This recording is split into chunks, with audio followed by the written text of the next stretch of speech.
नाज़रीन, वज़ीर आज़म को बिल आखिर इस्तीफ़ा देना पड़ा और अवाम का जो एहतजाज है उसने देखते ही देखते इनकलाब की सूरत इख्तियार कर ली है। कई वुज़रा को अवाम के हत्थें जो चढ़ गए हैं, वो उनके ऊपर तशद्दुद की वीडियोज़ वायरल हो रही हैं और पूरे के पूरे मुल्क का नक्शा एकदम से बदल गया है। वज़ीर आज़म बिल आखिर हेलीकॉप्टर पे बैठ के मुल्क छोड़ के फ़रार हो गया है। नाज़रीन, ये मैं कहानी आपको सुना रहा हूँ हमारे हमसाया मुल्क नेपाल की। हुआ कुछ यूँ कि वहाँ पे जो नौजवान जनरेशन है, जिसे हम जेन ज़ी कहते हैं, वहाँ की गवर्नमेंट ने सोशल मीडिया के इस्तेमाल पर मुख्तलिफ जो ऐप्स हैं उनको बंद कर दिया और बंद करने के बाद अवाम ने मुतालबा किया कि इनको बहाल किया जाए, लेकिन हुकूमत ने उनको बहाल करने की बजाय मज़ीद सख्ती बढ़ा दी, जिसके नतीजे में जो यूथ थी वहाँ की, वो सड़कों पर निकली और उन्होंने एहतजाज शुरू कर दिया। यूथ को रोकने के लिए वहाँ की जो लॉ इन्फोर्समेंट एजेंसीज़ हैं, उन्होंने वहाँ पर तशद्दुद किया और अप्रॉक्सीमेटली कोई 19 के करीब जो शहरी थे वो हलाक हो गए इस मामले में।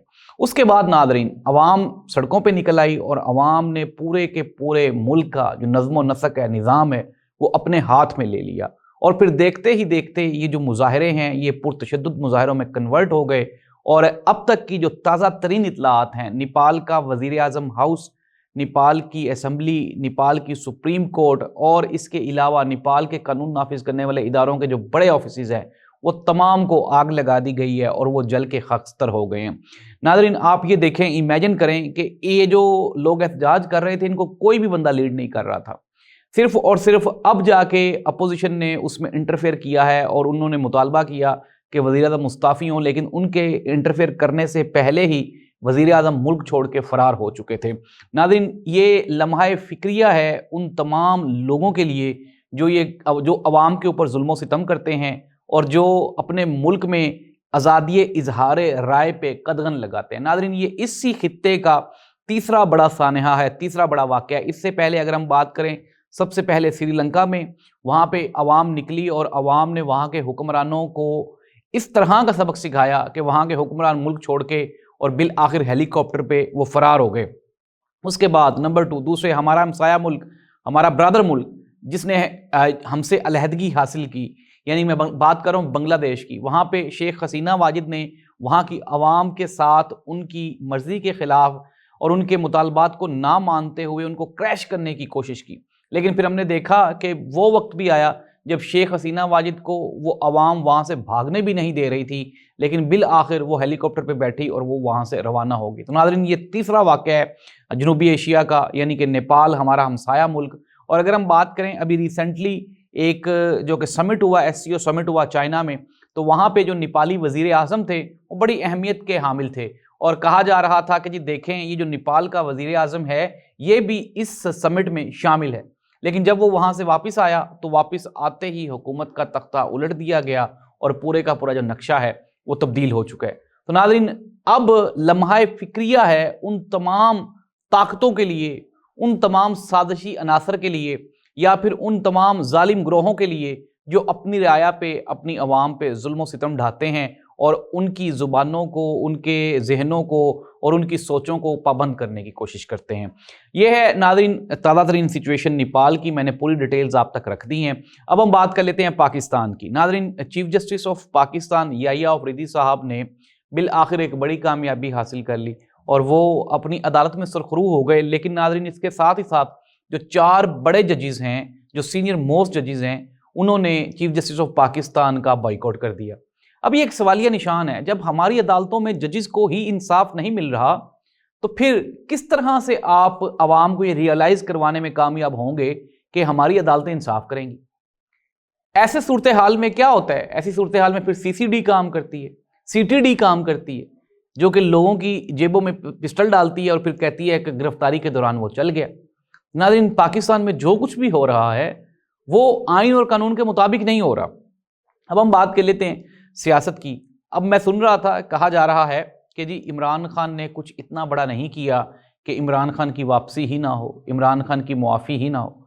नाज़रीन, पूरा जोर लगा लिया गया है, हर तरह की कोशिश कर ली गई है, हर हरबा इस्तेमाल कर लिया गया है, लेकिन मामलात हर गुजरते हुए दिन के साथ ख़राब होते जा रहे हैं।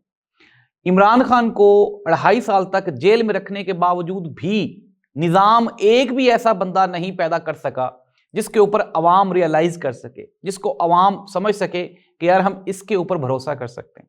ناظرین، اسلام آباد ہائی کورٹ کے جو 5 چیف جسٹس صاحبان ہیں، 5 سینئر موسٹ، انہوں نے چیف جسٹس اسلام آباد پہ عدم اعتماد کا اظہار کیا۔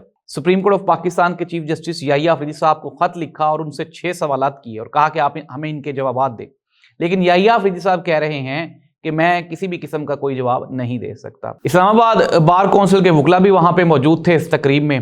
اب حالات ایسے ہو گئے ہیں کہ بظاہر تو یہ لگتا ہے کہ بار کونسل کے جو صدر ہیں انہوں نے کہا جی کہ ہم 26ویں آئینی ترمیم کی حمایت کرتے ہیں، لیکن پاکستان میں انسانی حقوق کی خلاف ورزیاں ہو رہی ہیں جو کہ نہیں ہونی چاہیے۔ تو ناظرین، یہ صورتحال ہے، عدالتوں میں عدم استحکام ہے، ہمارے جو نیشنل اسمبلی ہے وہاں پہ عدم استحکام ہے، سینٹ میں عدم استحکام ہے۔ ایسی صورتحال میں ہم کس طرح سے یہ کلیم کر سکتے ہیں کہ ہمارا ملک جو ہے وہ بحرانوں سے نکل آیا ہے، ہمارا ملک بہتر رستے پہ جا رہا ہے؟ ایک طرف تو حکومت یہ دعوے کرتی ہے کہ جی ہم اکنومیکل کرائسس سے آہستہ آہستہ باہر نکل رہے ہیں، لیکن دوسری جانب جو مہنگائی کا پیمانہ ہے، عام لوگوں کی جو زندگیاں ہیں وہ تو وہیں کی وہیں کھڑی۔